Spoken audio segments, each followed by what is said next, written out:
Quem me conhece sabe que eu sou uma das maiores fãs de Betty a Feia que existe na face da Terra. E aproveitando que vai lançar uma nova temporada da novela no Prime Video em 2024, eu decidi fazer uma lista com pontos positivos e negativos que fazem dessa novela a melhor novela de todos os tempos. E antes que você venha digitar que Avenida Brasil é a melhor novela de todas, assiste esse vídeo e depois você me maceta com seus argumentos aí. Mas para começar a falar da novela, eu preciso dar um breve contexto do que estava rolando na Colômbia em 1999.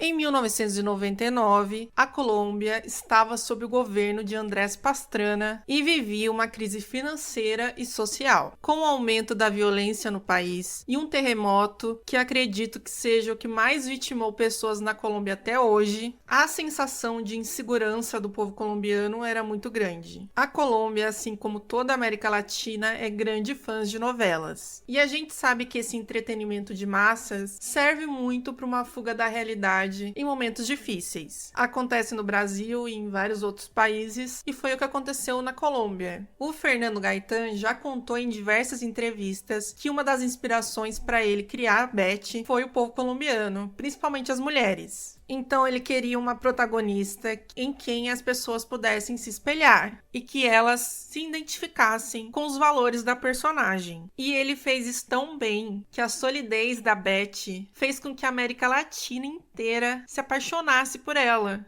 É óbvio que outros lugares também se identificaram com a Betty, afinal, tem versões dessa novela no mundo inteiro. Mas é importante reivindicar a latinidade da novela porque é uma protagonista colombiana. E a gente sabe que é muito difícil as pessoas darem atenção para personagens da América do Sul que não estejam relacionados com futebol, tráfico, algum contexto de violência, de prostituição. E a Betty não tem nada disso. Além disso, é a novela mais assistida no mundo inteiro. E é uma novela colombiana. Isso é muito grande. Inclusive, eu acho que a novela tem muito menos reconhecimento do que ela merecia. Eu tenho pra mim que se essa novela fosse uma criação americana ou inglesa, enfim, falasse inglês, a gente teria camiseta da Betty em qualquer loja de cultura pop, boneca da Betty e, se duvidar, tinha até um parque temático da novela na Disney. Eu também queria falar sobre algumas inspirações literárias e cinematográficas para Betty. Nem tudo aqui são referências confirmadas pelo Fernando Gaitán, até mesmo porque tem muita coisa que eu não tenho acesso, como novelas colombianas e algumas coisas da cultura hispânica. Então o que eu vou falar aqui são mais clássicos conhecidos mundialmente, porque são de fácil acesso e tem tradução no mundo inteiro. A gente sabe que a produção de um roteiro até a finalização de uma série, de uma novela, de um filme, pode levar meses ou anos. E às vezes esses roteiros passam de mãos em mãos e essas ideias meio que vão viajando pelo mundo. E isso pode explicar algumas semelhanças entre personagens famosas do mesmo período em que elas foram lançadas. Na segunda metade dos anos 90, estava rolando uma onda de filmes inspirados em grandes clássicos da literatura. Eu consigo citar aqui de cabeça Romeu mais Julieta e Shakespeare Apaixonado, que são inspirados nas obras de Shakespeare. É lógico que versões modernas de grandes clássicos da literatura são super normais, todas as décadas tiveram isso, mas estava rolando uma atualização desses clássicos para um público mais jovem, que era adolescente na época, até mesmo porque a linguagem desses jovens era mais irônica e eles queriam se sentir representados. Eu já falei sobre essa geração MTV no meu vídeo sobre Daria, vou deixar aqui linkado caso você queira assistir, que também inspirou muitas personagens ali no final dos anos 90. Então fazer essas novas versões em uma nova linguagem era a fórmula perfeita para atrair esse público. Mas antes de falar desses filmes, eu quero falar de alguns livros, e eu vou só citar mesmo, porque eu tenho certeza que eles influenciaram a Betty, se não diretamente com a leitura desses livros, influenciaram em suas adaptações para o audiovisual. O Patinho Feio, que é uma referência óbvia e que o Fernando Gaitán deixa claro pra gente durante a novela. Jane Eyre, pelos dilemas éticos e morais da personagem e como ela também opta contar pra gente fatos da vida dela. Romeu e Julieta, porque existe uma rivalidade na novela de famílias opostas. A Megera Domada, por ter uma protagonista que desafia os padrões comportamentais da época. Carrie a Estranha, pela maneira como as pessoas tratam a Carrie. São coisas diferentes, mas eu vejo semelhanças entre as personagens e da maneira agressiva como as pessoas tratam elas. E Pigmalião, em que a protagonista sofre preconceito social e linguístico, e é uma obra clássica que sempre é revisitada. E é justamente Pigmalião e A Megera Domada que inspiram dois dos melhores filmes de comédia romântica de 1999, Ela é Demais e As 10 Coisas que Eu Odeio em Você. Aqui a gente já consegue notar duas protagonistas muito parecidas com a Beth. Tanto a Cat quanto a Lenny são duas adolescentes americanas e as duas são consideradas as esquisitonas da escola. A Cat pela personalidade e a Lenny pela aparência. As duas também sofrem por amor e se relacionam com homens que se aproximam delas pelos motivos errados. E em Ela é Demais, ainda tem uma cena que virou meme, né? Que é o glow up da personagem, que é basicamente ela descendo as escadas, sem os óculos, de vestidinho, ao som de Kiss Me. A semelhança da Beth com essas personagens é que ela também era considerada a esquisitona do colégio. Mas não só no colégio, também na vida adulta. E eu acho que é aí que tá o pulo do gato. É onde o Fernando Gaitán faz a boa, faz o igual diferente. Ele pega as características dessas personagens e coloca aqui numa mulher adulta. A Beth não é uma adolescente, ela é uma mulher de 26 anos e isso faz toda a diferença. Então a gente vê o bullying na vida adulta. E esse é um tema que não costuma ser abordado depois de uma certa idade. Quando vão falar sobre bullying, geralmente está relacionado ao ambiente escolar e adolescentes. E Beth propõe essa reflexão sobre o bullying na vida adulta com uma protagonista muito singular. A Beth também sofre com relacionamentos amorosos e sofre uma transformação durante a novela, só que isso é desenvolvido, já que são mais de 300 episódios. Então eu vou falar sobre essa transformação aos poucos, durante o vídeo. Vez ou outra eu vou sair da versão colombiana para falar de outras versões latinas que eu assisti, principalmente as que o Fernando Gaitán estava envolvido, que é o caso de Ugly Betty. Em Betty a Feia, a Betty mora com os pais. Em Ugly Betty, a Betty mora com o pai dela, com a irmã e com o sobrinho. A gente descobre depois que a mãe da Beth morreu. Isso não parece nada demais, né? Só que outras duas personagens que também são órfãs de mãe são justamente a Cat e a Lenny. E isso é muito importante para o desenvolvimento das personagens. Essa ausência da mãe na vida delas molda a personalidade dessas protagonistas. Inclusive justifica o temperamento, a melancolia que elas sentem durante os filmes e a série. E na versão colombiana, a influência dos pais dela é crucial para o desenvolvimento da Beth também. Mas já que eu não paro de falar da Beth, quem é a Beth? Vamos conhecer um pouquinho mais dessa protagonista? Beatriz Aurora Pinzon Solano é uma economista colombiana com mestrado em finanças que fala inglês, além do espanhol, né? Francês e um pouquinho de italiano. Trabalhou no Banco Montreal e é cheia de honrarias em sua formação acadêmica. E a gente conhece esse vasto currículo da Beth logo no primeiro capítulo. E é muito legal como a novela resolve apresentar a personagem pra gente, porque inicialmente a gente não sabe quem é a Beth. A gente tá vendo tudo pelo ponto de vista da Beth, e a gente só tem acesso ao que ela tá vendo e o que ela tá ouvindo, do caminho que ela faz da entrada da empresa até a sala de entrevistas. Então a gente consegue observar a maneira como as pessoas olham pra Beth, e não é nada receptivo. Isso, que agência que te mandou? Que cara de susto! Eu tô procurando a sala de reuniões. A sala de reuniões fica lá no fundo. E nem pense em voltar aqui que estamos ensaiando. Nem pense em voltar aqui, que horror! Vamos, vamos!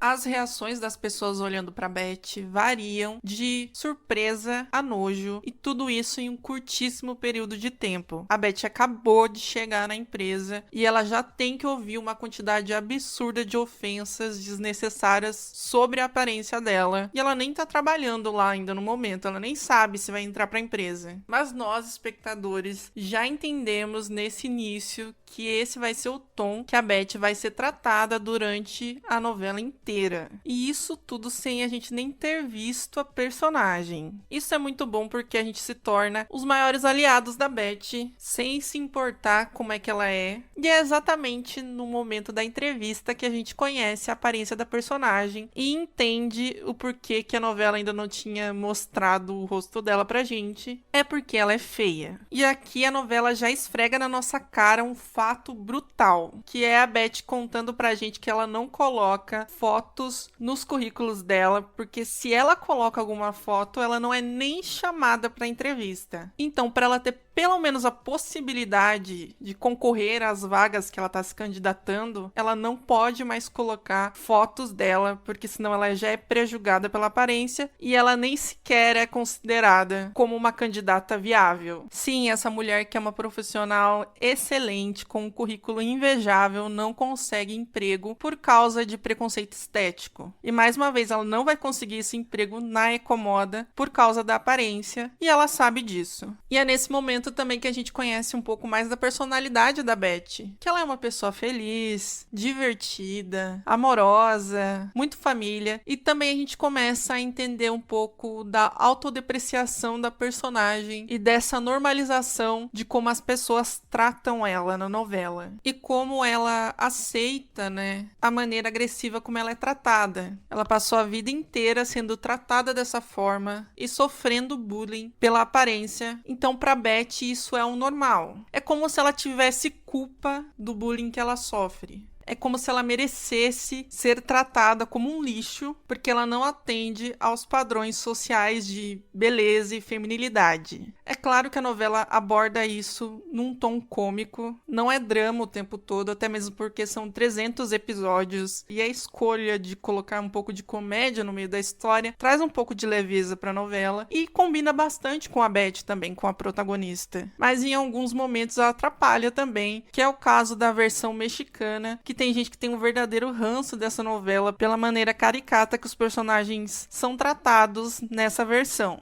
Então a Beth meio que aceita a maneira como ela é tratada socialmente, porque é como se fosse o destino dela, algo que ela precisa viver, algo que ela não tem como controlar, e de fato não tem. Quem é ela? A Beatriz, que fez uma plástica. Não. Não. Eu vou ter um treco, Cai em outro lugar. Eu sinto muito, Beth. Você quer sentar? Hã? Vem, senta aqui. Bebe alguma coisa? Ok, vamos falar um pouco das características físicas da Beth. Ela é uma mulher magra, estatura mediana, cabelos longos, escuros, nem liso nem cacheado, meio do caminho, com um certo volume. Ela usa uma franja com gel, usa óculos com armação grossa. Ela também tem uns pelinhos faciais, e o estilo de roupas da Beth é vintage, né? Uma coisa mais antiga, nada demais, né? Ah, ela também usa aparelho. É importante falar isso porque isso dá uma interferência quando a Beth fala. Quem já usou aparelho sabe como é que funciona. E tem outras características da Beth, como a risada dela, alguns poucos tiques que ela tem, que ela fica mexendo a boca. Tudo isso muito normal. Sério, todo mundo tá no modo caralho com a Beth e ninguém se importa com a existência dela. A maneira como ela fala, a maneira como ela anda, a maneira como ela respira, tudo é feio. Na versão mexicana isso é muito mais evidente, porque a Leti tem muito mais tiques. Eu sei que muita gente não gosta dessa versão mexicana, mas a Angélica Vale faz essa personagem perfeitamente. A Leti também tem muito mais pelos faciais do que a Beth, mas outras características são parecidas. Elas usam roupas vintage, usa óculos, usa aparelho, mas tem uma coisa que fica muito aparente na Leti e que eu acho excelente, são as manchas de espinha. Me diz aí um personagem adulto que tem manchas de espinha, que você lembra nas novelas. Geralmente, quando se trata de espinhas, de manchas de acne, tá relacionado ou a adolescentes ou algum tipo de propaganda e é algo temporário. E aqui a gente tem uma protagonista com manchas de acne visíveis e que acompanham ela praticamente a novela toda. Então a gente vê todo o sofrimento dessa personagem porque ela não atende a esses padrões sociais e a personagem precisa o tempo todo provar que ela deve ser levada a sério. Além de feia, é estúpida. Ai, desculpa, senhor. Essa novela abre tantas possibilidades de temas com as protagonistas que a gente tem que lembrar de outras versões também, que é o caso de Betty em Nova York, em que a protagonista é uma mulher afro-mexicana. Quem acompanha as novelas mexicanas sabe que as novelas quase não têm representatividade nenhuma de pessoas não brancas. Então é muito importante quando eles trazem uma atriz afro-latina para protagonizar uma personagem tão popular, e também tem outros temas muito importantes que são citados, como cyberbullying, a relação da imigração com a comunidade latina nos Estados Unidos, porque é isso que é interessante também, a gente vê vivências latinas diferentes. Uma coisa que tem em todas as versões é justamente a transformação da personagem, e eu acho que esse é um bom momento pra gente falar sobre essa transformação que acontece com a Betty. A Betty, da versão colombiana, sofre um processo de transformação gradual, digamos assim, mas a transformação final da Betty acontece do absoluto nada. Eu particularmente nunca entendi o porquê da Betty ter que mudar tanto assim de visual, sendo que a novela inteira é sobre as pessoas aceitarem a Betty pelo que ela é. Mas se a versão colombiana é forçada, a versão mexicana é pior ainda, tá? Porque aqui a Letty ganha uma transformação do Luigi. Ele simplesmente diz que vai realçar a beleza natural dela e faz uma transformação digna de TikTok na personagem. E no caso da Letty, até que existe uma discussão sobre o uso da maquiagem com a feminilidade e no poder de transformação na autoestima das pessoas, mas isso meio que é jogado no lixo, porque natural mesmo era como a Letty e a Betty eram. Ou seja, no fim das contas, a personagem é obrigada a passar por uma transformação visual para ser aceita. Essas nem são as coisas que mais me irritam nessa mudança de visual da Betty. O que mais me incomoda é a mudança das roupas da Betty. Em Ugly Betty, por exemplo,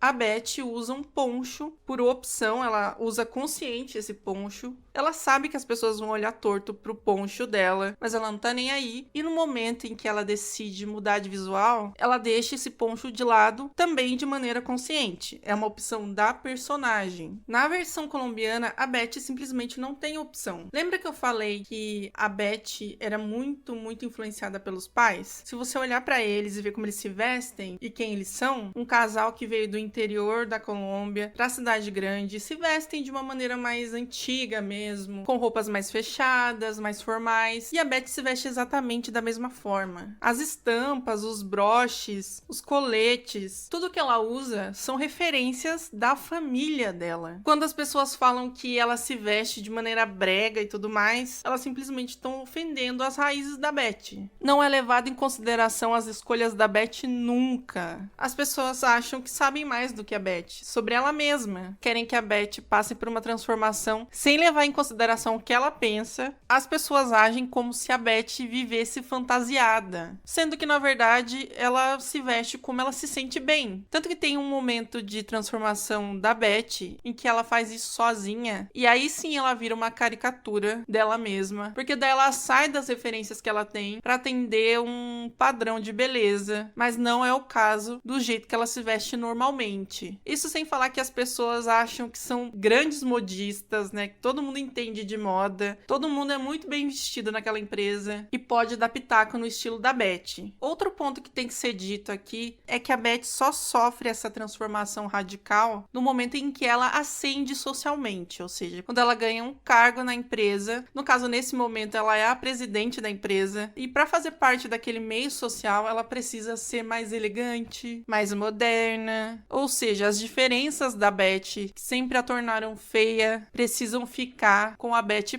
pobre. Agora que a Beth não é mais pobre, ela tem poder aquisitivo pra ficar bonita. E a novela discute isso com cirurgias, né? Tem algumas personagens que fazem cirurgias pra ficarem mais bonitas. A própria Beth se questiona várias vezes sobre isso e se contradiz em vários momentos. E isso até faz sentido com a mudança dela, porque ela quer ser aceita socialmente. Então ela não vai questionar tanto essas mudanças que estão impondo pra ela. E esse é o problema, é que essas mudanças são impostas a ela. Ela não tem uma decisão, uma reflexão sobre isso. Ela não é empoderada a esse ponto porque ela quer pertencer àquele meio social da qual ela está sendo apresentada agora. Tanto que rolam várias mudanças com a personagem. Tem até ela indo tirar o aparelho e fazer todo um tratamento ortodôntico, que a gente sabe que é caro, mas agora ela tem acesso a isso. E uma presidente não pode usar aparelhos, né? É como se a novela falasse pra gente que a Beth só era feia porque ela era pobre, sendo que o momento de beleza da personagem só acontece quando rola um total apagamento das características que mostravam as origens da Beth.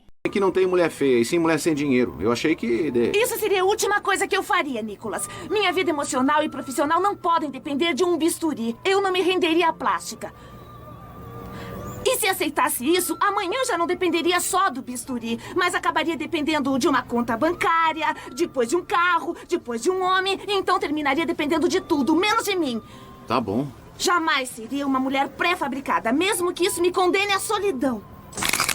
Tá, mas voltando agora um pouquinho no tempo, quem assistiu a novela sabe que a Beth só conseguiu esse emprego porque a Marcela e o Armando estavam brigando, já que ele é o novo presidente e com a saída do pai dele, que era o presidente anterior, também saiu a secretária da empresa. Então ele precisa contratar uma nova. Na tentativa de ficar de olho no que o Armando tá fazendo, já que o Armando é um mulherengo de marca maior, a Marcela chama a Patrícia, que é uma ex-rica falida, pra ficar nessa vaga de secretária do Armando. Ele, quando fica sabendo disso, ele surta, vai até a pilha de currículos da empresa pra saber quem era outra concorrente da Patrícia e descobre que era uma mulher super qualificada, só que não tinha foto dela no currículo, né? Mesmo assim, ele quer se livrar da Patrícia, então ele manda chamar a Beth e contrata ela. Na verdade, as duas se tornam secretárias do Armando e a Marcela só aceita a contratação da Beth porque ela vê quem ela é e assume que ela não corre nenhum risco de ser traída com ela porque a Beth é feia. E é nesse momento que a gente descobre o lugar onde a Beth vai passar basicamente a novela inteira, que é um quartinho do lado da sala do Armando, onde ficavam as caixas e os papéis velhos, totalmente fechado, enquanto a Patrícia fica na parte social, atendendo os clientes, sendo o cartão de visitas do presidente, porque ela é bonita. Tem um motivo pra Beth estar nesse quartinho. Além de ser o único lugar que sobrou pra ela, é também uma forma de deixar a feia trabalhando lá, sem ficar zanzando por aí, né? Afinal de contas, pega mal uma mulher feia dessas numa empresa de moda. Eu vou colocar a outra secretária aqui. Ah, não seja cruel, Armando. Este lugar não é adequado para seres humanos. Papai, o senhor sabe que esse escritório não foi projetado para 2 secretárias. Eu não tive tempo nem motivo para remodelá-lo e não há outras salas. O único local possível seria o depósito, mas isso é mais desumano. Assim sendo, andei dar um jeito na caverna. Bom, e o que importa? Ela tá feliz por vir trabalhar aqui.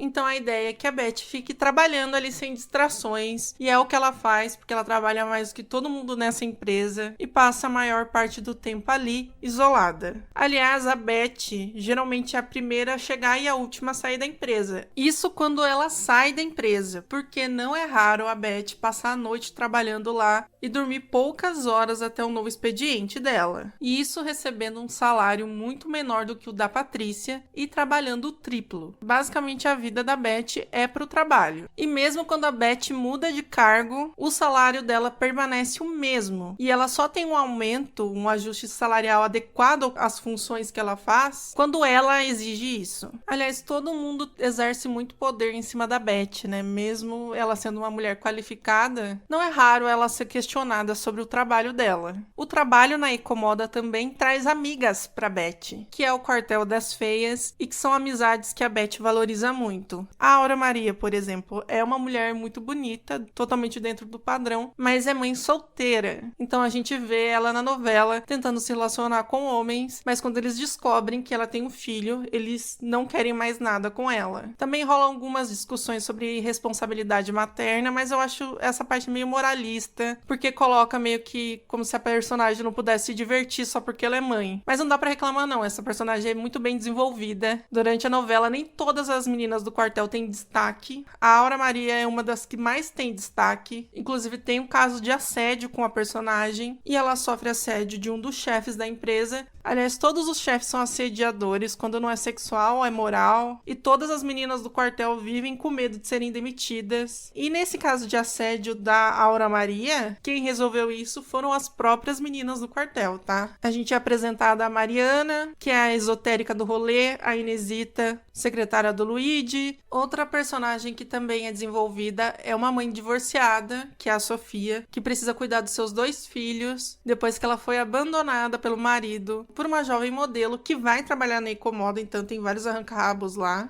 E o crápula do ex-marido dela não paga a pensão, então ela tem que cuidar sozinha dessas crianças, assim como a Aura Maria cuida sozinha do filho dela. E a gente vê as dificuldades de ser mãe solo, né, sendo abordadas na novela. Também tem a Sandra, que não consegue namorado porque é muito alta, mas a minha personagem favorita do quartel é a Berta. A Berta é uma mulher gorda que vive sendo ofendida principalmente pela Patrícia, mas todo mundo dá pitaco no que ela tá comendo, no que ela deixa de comer, e em determinado momento da novela, o marido dela leva o dinheiro que ele juntou trabalhando horas extras pra Berta comprar um carro novo. Nesse momento ela tá muito fragilizada porque ela vem sofrendo constantes ofensas sobre o corpo dela, e influenciada ali também pelas meninas do quartel, ela resolve fazer uma cirurgia, no caso uma lipoaspiração. Então a gente tem a cena da personagem voltando pra novela, sendo considerada bonita só porque ela tá mais esbelta. E é bacana porque a gente vê a reflexão da personagem ao longo dos capítulos de que não valeu a pena ter feito essa cirurgia por pura pressão estética. Tanto que ela tem dificuldades em manter esse peso depois, porque não houve um tratamento psicológico, né? Outra coisa que a novela joga à luz é o quanto as pessoas dessa empresa trabalham em jornadas duplas, triplas, quádruplas, e mesmo assim elas nunca têm dinheiro pra nada. Tanto que não é raro elas terem que ficar juntando as moedas pra todas elas conseguirem almoçar todo dia.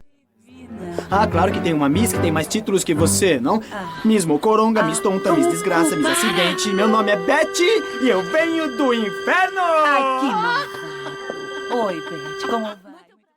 Um dos motivos pelos quais o marido da Berta queria que ela comprasse um carro é pelo uso do transporte público, que é sempre um caos. Tanto que as trabalhadoras dessa novela vivem com medo de serem demitidas por terem chegado atrasado 1 minuto, 2 minutos, 10 minutos. E a gente vê muitas cenas de ônibus na novela, principalmente da Beth. E isso é muito interessante porque todas elas fazem uso do transporte público. E aqui na América Latina, eu acredito que o ônibus seja o principal meio de transporte do dia a dia de pessoas latinas. Então a gente se conecta com as personagens, vendo o tempo que elas levam pra chegar no trabalho e pra voltar pra casa. Tanto que a primeira coisa que a Beth compra quando ela ascende socialmente é um carro. E a Patrícia, quando ela perde tudo, inclusive o Porsche dela, ela é obrigada a andar de ônibus. E ela, principalmente, é a personagem que mais reclama. Vendo essas cenas de ônibus, eu lembrei do filme Um Dia de Fúria, que acho que foi a primeira vez que eu vi em um filme americano pessoas adultas paradas em um ponto de ônibus para pegar um busão. Porque sempre que existe um ônibus num filme americano, ele geralmente é escolar, aquele amarelão que a gente conhece. E os adultos sempre estão de carro, né? Então é muito legal como essa novela traz cenas do povo colombiano, dos trabalhadores pegando o seu ônibus. É também uma forma de mostrar os bairros de Bogotá, principalmente esses bairros afastados da empresa, da Ecomoda. E eu acho isso uma adição muito interessante para uma novela.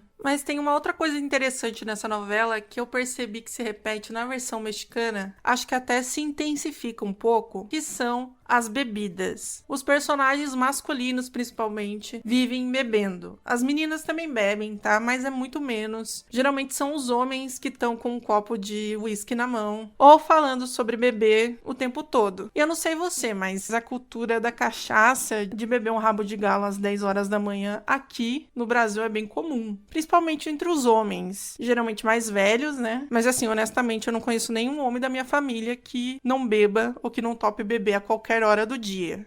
Pra mim também, Sr. Pinzon. Passe muito bem, viu? Muito obrigado por tudo. Foi um prazer. Foi. Quando vai passar lá em casa para tomar uns tragos e falarmos de negócios? Os caras bebem quando estão conversando, interagindo entre si, quando estão assinando contrato, quando estão almoçando, quando estão em reunião, quando estão felizes, quando estão tristes. Qualquer momento é um bom momento para entornar o copo.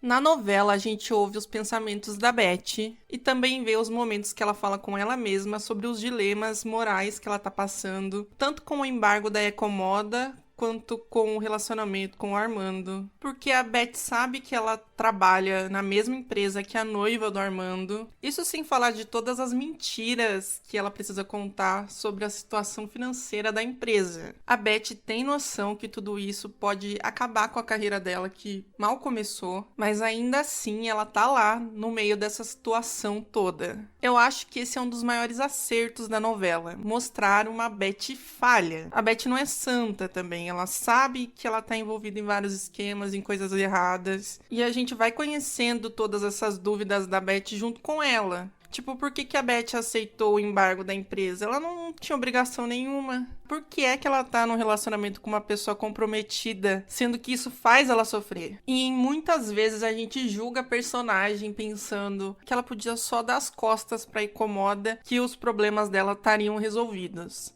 Mas é claro que a gente só pensa isso porque a gente tem muito mais informações do que a Betty. Essa reação que a gente fica esperando o tempo todo, ela só vai acontecer quando ela descobrir o que a gente já sabe, né? A gente sabe que no momento que o Armando contratou a Betty, ela adquiriu uma dívida de gratidão com ele eterna. Mesmo até porque ela já tinha ido até a Ecomoda e ninguém tinha tratado ela bem. Então, quando ele olha pra ela e acredita no potencial dela, ela se torna a pessoa mais fiel da vida do Armando. Mesmo que ele tenha contratado ela muito mais por falta de opção do que necessariamente porque ela era super qualificada, não importa, enquanto a Betty tiver o voto de confiança do Armando, ela vai estar ali pra ele pro que der e vier.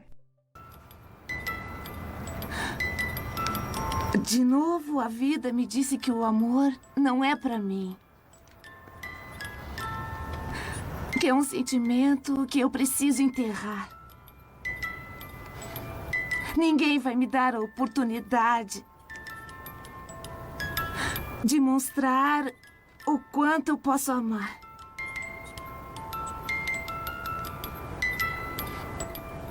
O estímulo da minha vida tem que ser o trabalho. É a única coisa que pode me salvar. E trabalhar para ele. Ser sua sombra e seu alento. Este deve ser o motivo do meu viver. Outra coisa é que a gente vê a Betty se apaixonando pelo Armando. E ele se esforça bastante pra manter ela envolvida com ele. E a gente sabe que esse é o sonho da Betty, né? Encontrar alguém que ame ela e que a proteja, né? E o Armando faz isso várias vezes na novela. A Betty é uma mulher romântica. Então, quando aparece a oportunidade de viver esse romance, né? Esse amor que sempre foi negado pra Betty, ela não tinha como dizer não. Por isso que ela tá sempre tão fragilizada e tão suscetível a cair nesse tipo de relacionamento. Porque ela é facilmente manipulável, né? É fácil exercer esse poder em cima da Betty, já que ela pensa que merece muito pouco. Então qualquer migalha de atenção a Betty tá aceitando.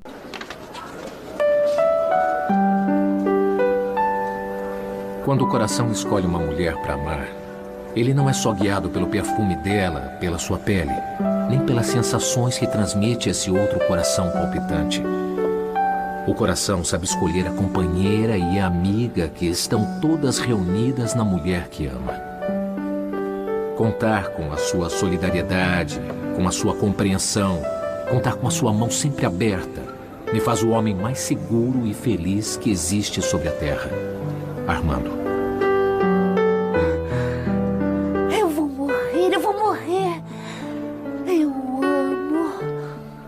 Mas assim, uma das coisas que mais pesam na cabeça da Beth pra ela se manter ali na Ecomoda é a família dela. A gente sabe que depois que ela entra pra empresa, ela meio que vira o arrimo familiar, porque o pai da Beth foi demitido e tá tentando receber os direitos dele, participando até de um sindicato, mas que no momento ele não tá ganhando nada. Então a Beth é a responsável pelo pagamento das contas no momento que ela tá naquele turbilhão de problemas na Ecomoda. Outra coisa é que os pais da Beth basicamente investiram toda a grana que eles tinham nos estudos da Beth. Mas a família da Beth é humilde, dependendo de salário mesmo, sem outros recursos para se sustentar. Eu acho que é melhor pensar em trocar de carro.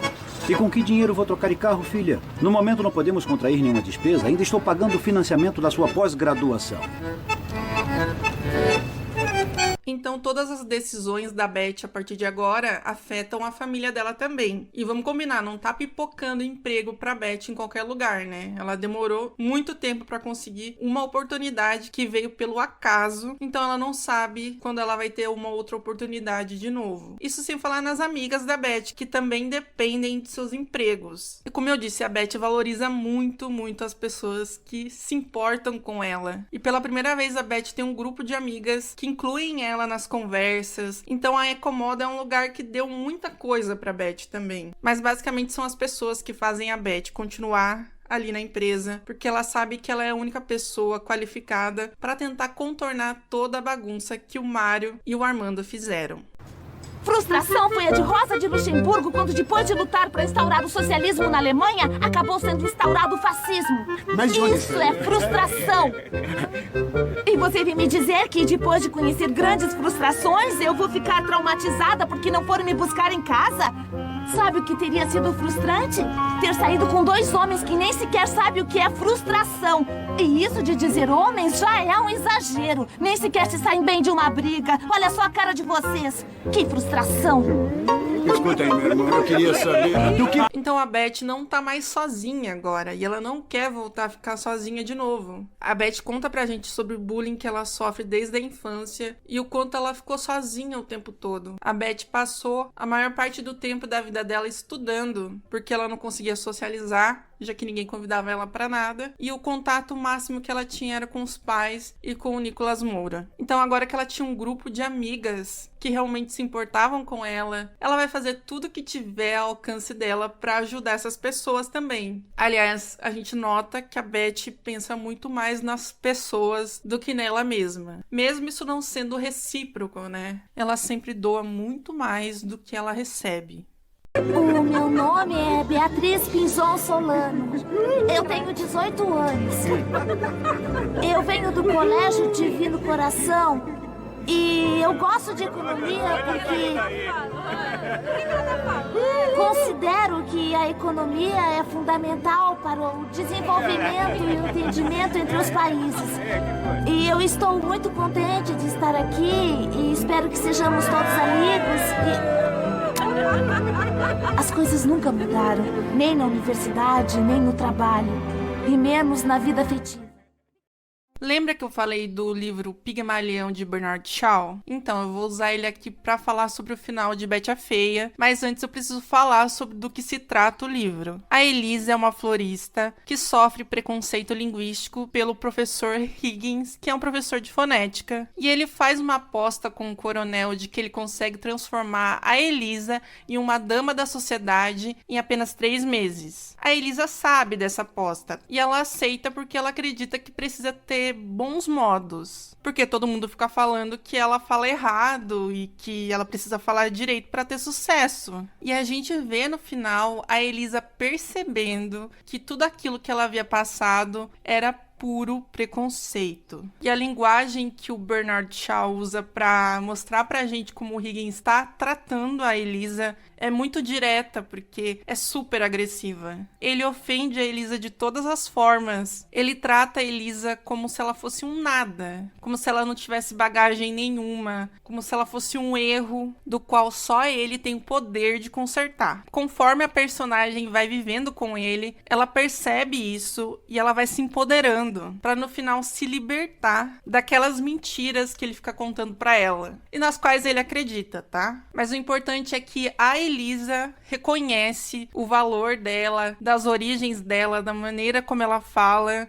como ela se comunica, e que não tem nada de errado nisso. E é mais ou menos isso o que eu esperava no final de Betty a Feia. Pra quem não sabe, no final, a Betty se casa com o Armando e fica trabalhando ao lado dele na Ecomoda, e eles são felizes pra sempre. Aquele final bem clichê mesmo de novela, tanto que tem até o spin-off que se chama Ecomoda, pra contar um pouco mais sobre o relacionamento dos dois pós-casamento. Mas assim, vamos dar uma lembrada de como esse relacionamento começou? A Betty foi contratada pra ser a secretária do presidente Armando Mendonça, certo? E no momento em que ele e o vice-presidente Mário Calderon começam a tomar as piores decisões na administração da Ecomoda, eles convencem a Betty, que é a única pessoa qualificada ali, a criar uma nova empresa chamada Terra Moda para embargar a Ecomoda, que está nesse momento afundada em dívidas. Mas isso é temporário na cabeça deles. É só enquanto eles tiverem que pagar as dívidas. Isso pode durar de 1 a 5 mil anos, porque os dois são estúpidos, né? E não sabem o que estão fazendo.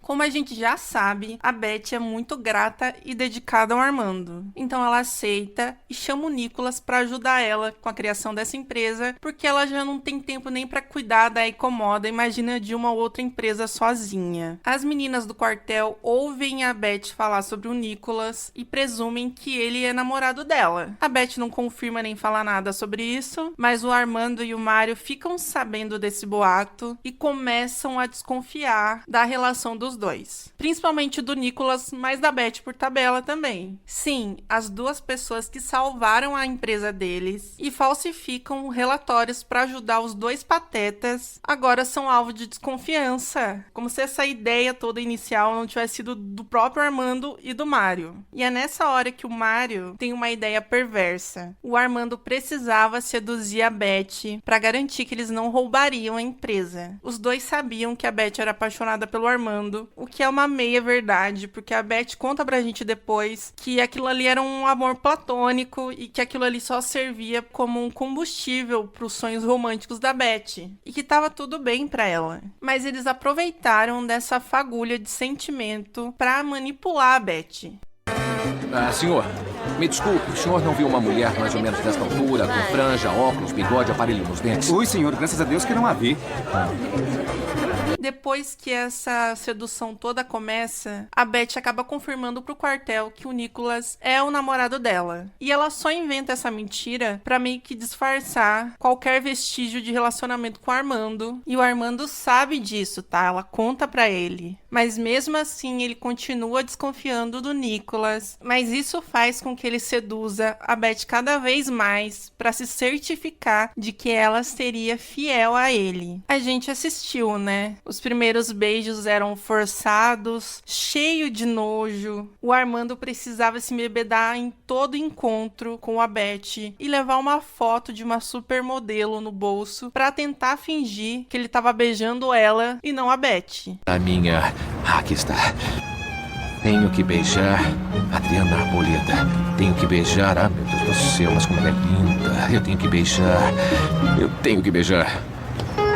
E com essa notícia do namoro com o Nicolas, ele precisa ir mais fundo nas investidas com a Betty, tendo como objetivo agora levar ela pra cama. E não foi fácil pra ele, tá? Ele teve que ter muito controle mental pra fazer isso. Foram muitas saídas com a Betty, mas chegou o momento e eles finalmente fizeram amor. É óbvio que ele começou a sentir culpa, afinal de contas ele é humano, mas repara que ele nunca sentiu essa culpa com outras mulheres. Tudo bem que com as outras mulheres eram noites de diversão, e no caso da Betty é um plano de controle sobre ela, mas também tem um aspecto aqui que precisa ser observado, que é o fato de que a Betty não é objetificada pelo Armando. Ele precisa se conectar de formas diferentes com a Betty para poder continuar essa relação, mesmo que seja falsa. E isso é algo novo pra ele nunca tinha sentido isso. E isso explica até o porquê ele começa a se apaixonar pela Betty. Então ele só sente essa culpa com a Betty porque ele não tem nenhum interesse nela. Se ela fosse uma mulher atraente pra ele, essa culpa não existiria, ele não passaria por todos esses momentos de sofrimento e de questionamentos dos quais ele nunca fez com as outras mulheres que ele saiu, e esse plano sequer existiria porque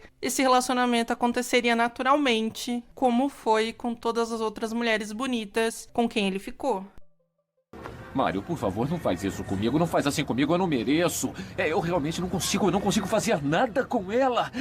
Além disso, ela tá grudada em mim como se fosse um chiclete. Olha, meu irmão, não se preocupe, não se angustie, tudo vai sair bem. Olha, naquele lugar é satisfação total ou a devolução do seu dinheiro. Por isso, tome 3 embelezadores e resolva isso de uma vez, combinado? Eu já tô até as tampas de embelezador, Mário.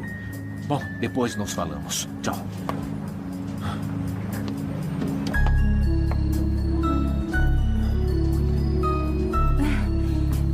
Então vamos, não é, Beth? Então eles passam a ter encontros íntimos com mais frequência e o Armando percebe que a Beth não era virgem e ele fica curioso, ele jurava que ninguém se relacionaria com Beth é feia. No momento de muita fragilidade e de confiança no Armando, a Beth conta a história de como ela perdeu a virgindade. Ela conta que quando ela era mais jovem, um rapaz novo no bairro chamado Miguel começou a dar em cima dela e chamou ela para um encontro. A Beth aceitou e acabou se apaixonando por ele, que parecia interessado nela. Até que um dia, ele convence a Beth a perder a virgindade com ele, já que os dois estavam apaixonados, e a Beth aceita. Só que depois desse dia, o Miguel some, e a Beth fica desesperada, procurando ele pelo bairro inteiro, ligando, e nada. Até que um dia, uma moça, com pena da Beth, vai até ela e conta que, na verdade, o Miguel tinha feito uma aposta com os amigos de que tiraria a virgindade da Beth em troca de dinheiro. A Beth não acredita e continua procurando o Miguel pelo bairro, até que um dia ela encontra e questiona ele sobre essa aposta. Os amigos que estavam junto com ele confirmam e a Beth fica desolada. A Beth entrou em depressão, quase morreu de tristeza e demorou bastante para se recuperar, contando com o apoio da família e do Nicholas. Então veja bem, o Armando tinha conhecimento dessa história devastadora na vida da Beth e decidiu seguir com o plano dele, mesmo sabendo o que isso faria com a Beth se ela descobrisse sobre o plano. Você pode aí justificar mentalmente que é por causa da empresa ou que ele tá se apaixonando por ela, mas nesse momento em que ele descobre sobre essa história, ele ainda não está apaixonado pela Beth. Já a Beth viveu todo esse primeiro ato desse romance sozinha. Ela era a única apaixonada até aqui. Todos os beijos, toques, poemas, tudo era mentira. Tanto que quando a Beth descobre sobre a carta que o Mário Calderon deixa pro Armando com as instruções sobre o plano de sedução da Beth, nesse momento o Armando já tá apaixonado por ela. A leitura dessa carta pela Beth é uma das cenas mais dolorosas que eu já vi em novelas. Nós, espectadores, temos conhecimento do teor da carta e da linguagem que eles usavam para se referir a Beth no dia a dia. Invista algum dinheiro na Beth, Armando. O que tá sugerindo? Que eu compre roupas pra Beth? Que a mande ao estilista da Marcela? Não. Isso é coisa leve demais. O que ela está precisando é de cirurgia. Olha, você vai a um cirurgião com uma revista dessas internacionais e diz pra ele, por favor, eu quero esta. Daí, ela vira um mulherão, durante um ano pode beijá-la, pode fazer amor, tudo o que quiser. Porque senão vai acontecer de você passar-se por um cara que tinha uma amante tão feia que parecia a sua mulher. Todos os risos, deboches, cochichos sobre a aparência dela. Vá lá pra dançar, a um restaurantezinho de vez em quando. Não vai morrer por causa disso. Levar ela pra dançar? A um restaurante? A vampirinha sassaricar com ela por aí? Você tá maluco? Nada disso preparou a gente para esse momento da carta. A Beth lê essa carta, sentindo cada palavra, enquanto chora desesperadamente, tentando entender o porquê alguém faria isso com outra pessoa. Sua rotina de horror com a Beth.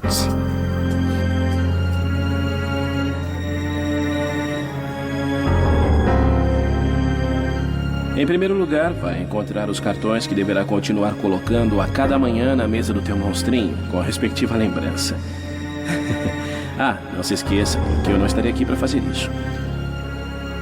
Escrever estes cartões foi mais difícil do que nunca, porque nos anteriores, ao menos você me contava o que acontecia na noite anterior, os tétricos beijos que dava nela, as palavras para fazer amor com ela.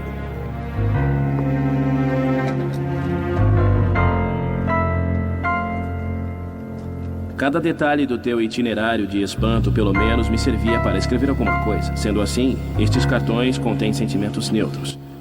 Suponho que durante esses dias você terá de voltar ao suplício de beijá-la e seguramente de transar com ela.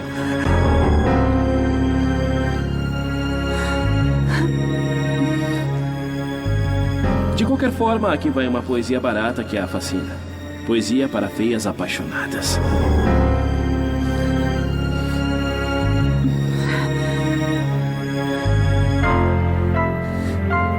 Como a monstrinho deve estar iludida com a ausência da Marcela, o mais certo é que esteja esperando que você dedique todas as noites a ela. E teria razão em pensar isso.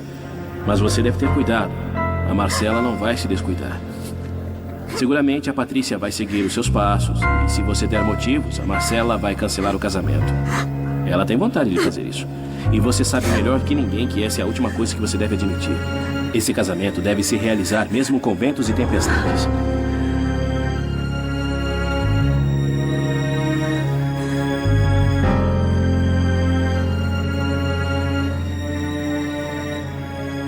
Sugiro que amanhã você leve a Beth ao evento da Adriana Arboleda. Ninguém estranhará que você vá com ela. Ah, tome uns embelezadores. Leve a Beth para casa e se você estiver suficientemente inspirado, transe com ela. Sim. Eu já sei a cara de mártir que você deve estar fazendo ao ler isto. Mas já não sofre tanto com o horror de transar com ela, não é verdade? Já está anestesiado. Então faça isso amanhã e resolva logo, tá?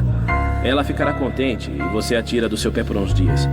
Mas olha, eu não te empresto mais o meu apartamento. Pode esquecer. Você estragou o meu histórico. Até o porteiro zombou de como era feia a mulher que você levou pra lá.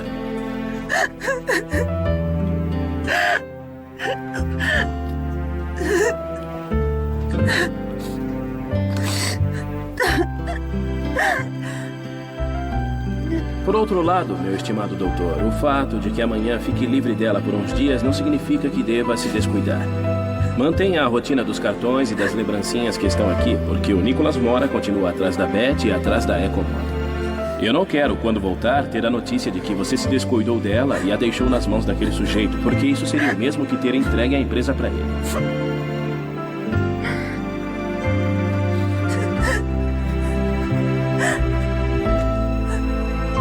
Espero de coração que esta semana seja menos horrível que as outras em que você sofreu como ela, mas tenha sempre em mente o lema: beijo a Beth para não perder a Ecomoda. Faço amor com a Beth para não perder a Ecomoda. Pense que com cada beijo, com cada terrível carícia, você está assegurando que a Beth jamais nos aprontará alguma coisa.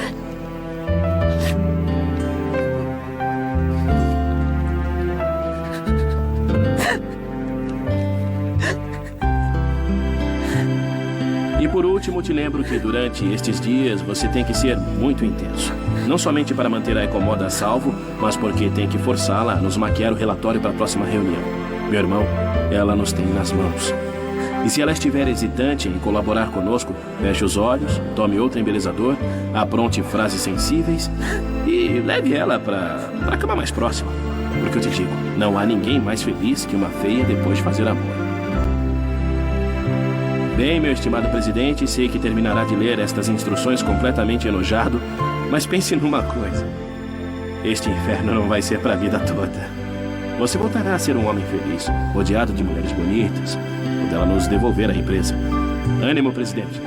Atenciosamente, Mário Calderon.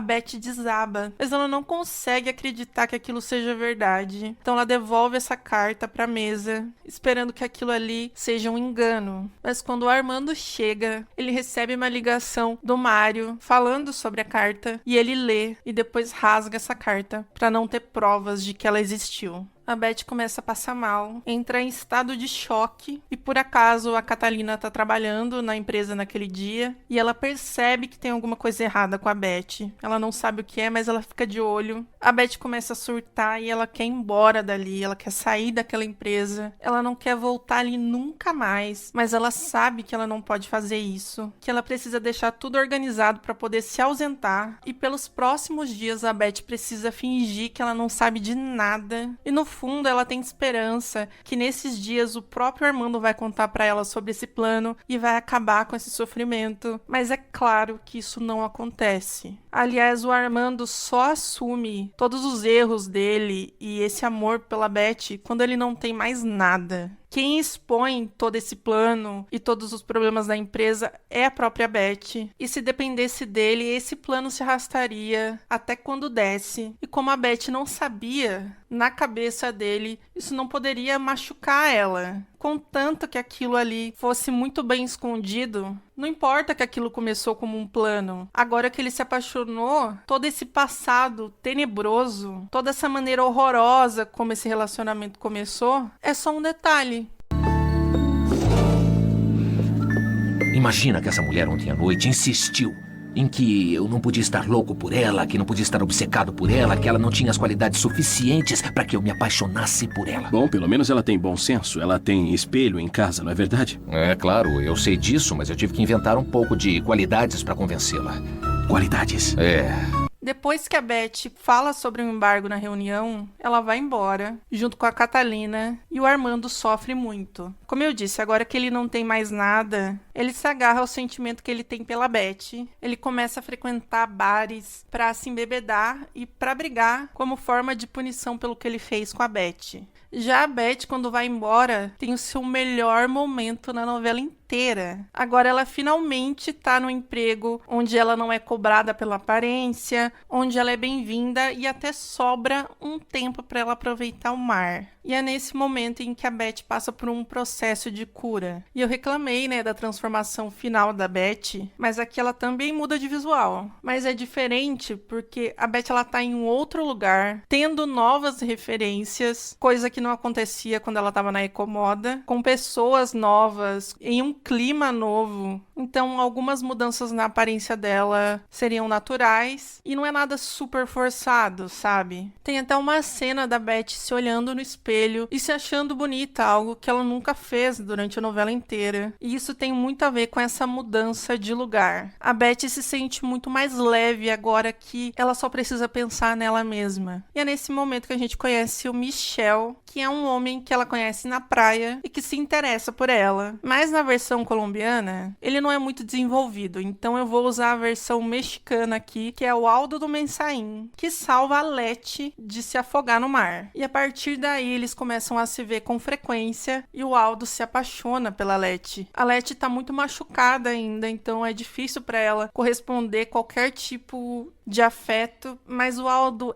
é tão amoroso, tão sensível, que a Leti acredita no sentimento dele. E como é saudável esse relacionamento pra Leti. Eu não acho que a Beth deveria ficar com o Michel no final, e nem a Leti com o Aldo. Embora eles fossem opções muito melhores do que o Armando e o Fernando. Mas a novela mostrar um possível relacionamento saudável que a Beth poderia ter, pra no final ela acabar casada com o Armando, é muito cruel. Reafirma essa ideia de alma gêmea e que você precisa ficar com uma pessoa, mesmo que ela tenha te feito muito mal, só porque ela te ama. A Beth casar com o Armando é como se ela ficasse com o Miguel. É como se o Miguel voltasse pra vida dela, pedisse desculpas e dissesse que amava ela, pra ela esquecer todos os erros que ele cometeu. É que a gente não tem nenhuma empatia pelo Miguel. Já pelo Armando a gente tem, sendo que na verdade a única vítima aqui é a Beth. E a gente deveria pensar no melhor pra ela e não pro Armando. Porque no fim das contas a consequência do Armando é nenhuma. A história dessa novela é de uma mulher que sofre bullying e não consegue emprego porque é feia. Tipo, um final de conto de fadas pra essa novela não fecha, sabe? Não combina com a jornada da personagem. Eu sei, gente, isso é só uma novela e eu concordo, eu entendo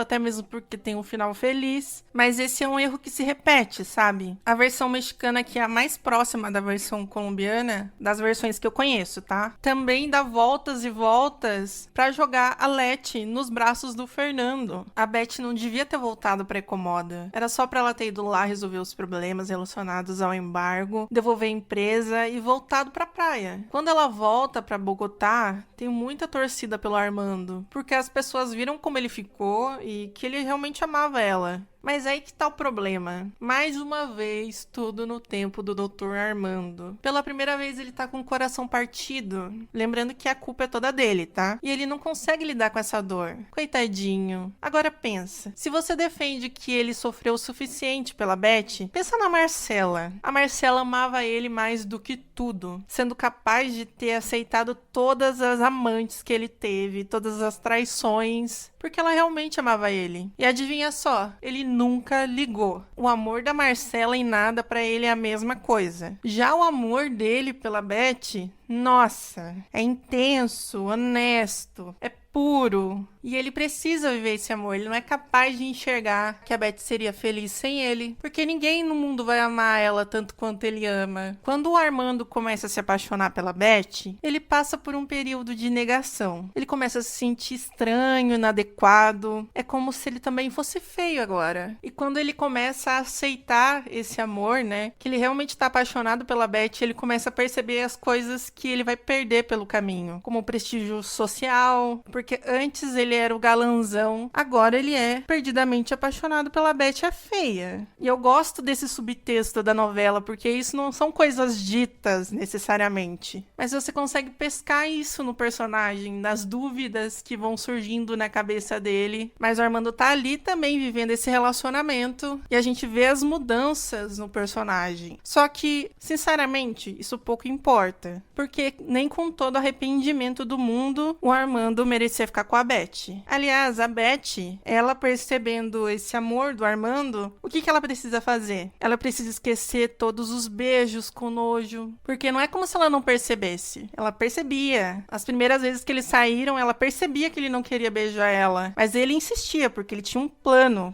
Então todos esses momentos de contato íntimo, de juras de amor, todos aqueles toques cheios de repulsa, ela precisa esquecer. Ela precisa lidar com todos esses momentos dolorosos só porque ele se apaixonou por ela. Tem uma cena muito emblemática, que é logo depois que ela descobre sobre a carta, né, com as instruções do plano, em que ela precisa fingir que ela não sabe o que tá acontecendo e o Armando vai até a sala dela. Fala alguma coisa que ela nem tá prestando atenção e beija o rosto dela, se vira e sai. Quando ele fecha a porta, ela começa a esfregar o rosto, pega um pano e começa a se limpar. Se ela pudesse, ela arrancaria a própria pele naquele momento, de tão suja que ela tá se sentindo. Ela beberia álcool pra se desinfectar por dentro, de tanto nojo que ela tá sentindo de si mesma e de tudo que ela viveu, de todas as lembranças que estão vindo na cabeça dela. Agora pensa, você que tá assistindo esse vídeo, você acharia de boa viver um relacionamento com alguém que sentia nojo de você? A Beth, quando ela vai embora da Ecomoda, ela finalmente tem a possibilidade de se conhecer, de amar ela mesma, que todo mundo julga chata, sem graça, que ninguém quer ter por perto. Aí você me diz, e o amor do Armando? A novela, como consequência, deveria ter deixado o Armando sozinho, sem a Beth e sem a Marcela, porque ele não merece nenhuma das duas. Esse é o meu ponto com a novela. Ela é tão realista em outros aspectos, ela fala tão bem sobre bullying e abuso, pra no final colocar a vítima com o algoz. No final, o Armando é premiado. Ele tem a empresa de volta, ele tem o amor da Beth, ele não sofre consequência nenhuma. Todo mundo sai perdendo, menos ele. Quer dizer, isso sem levar em consideração que a novela dá como consequência o fato dele ter se apaixonado por uma mulher feia, o que pra mim é completamente vazio, já que a Beth é uma mulher maravilhosa e o Armando tem que melhorar muito pra chegar aos pés dela. Assim, brincadeiras à parte, eu entendo o porquê a Beth e o Armando acabam acabam juntos no final. Mas eu acho que além desse final coroar um homem canalha, como é o caso do Armando, a Beth só precisava saber que ela poderia ficar sozinha e feliz. Que ela não precisava de ninguém pra enxergar o quanto ela era digna de amor e de afeto. É difícil saber o que seria melhor pra Beth, porque a gente já tem esse final, mas eu continuo achando que o melhor final pra Beth seria ela ter escolhido ela mesma. Seria com ela indo embora, viver a vida dela sozinha. E então, numa segunda temporada, como é o caso da Ecomoda, que ela voltasse aí já mais experiente e tendo vivido novos amores. Aí sim, sem toda aquela pressão, talvez ela pudesse ficar com o Armando. E aí eu acho que seria um final mais justo pro tamanho da representatividade que essa novela tem. Bom, gente, é isso. Já falei mais do que eu devia sobre essa novela, mas é porque eu gosto muito, é a minha novela favorita da vida. E eu espero que você que assistiu esse vídeo tenha gostado. E se você discorda das coisas que eu disse, me conta aí nos comentários. Eu adoro ler as opiniões das pessoas sobre essa novela. Acho que tem muitas percepções diferentes sobre a mesma coisa. Então, se você gostou desse vídeo, deixa um like, se inscreve no meu canal, que me ajuda muito. Esse tipo de conteúdo demora semanas pra ser feito. Então, qualquer ajuda é válida. É isso, a gente se vê no próximo vídeo. Tchau.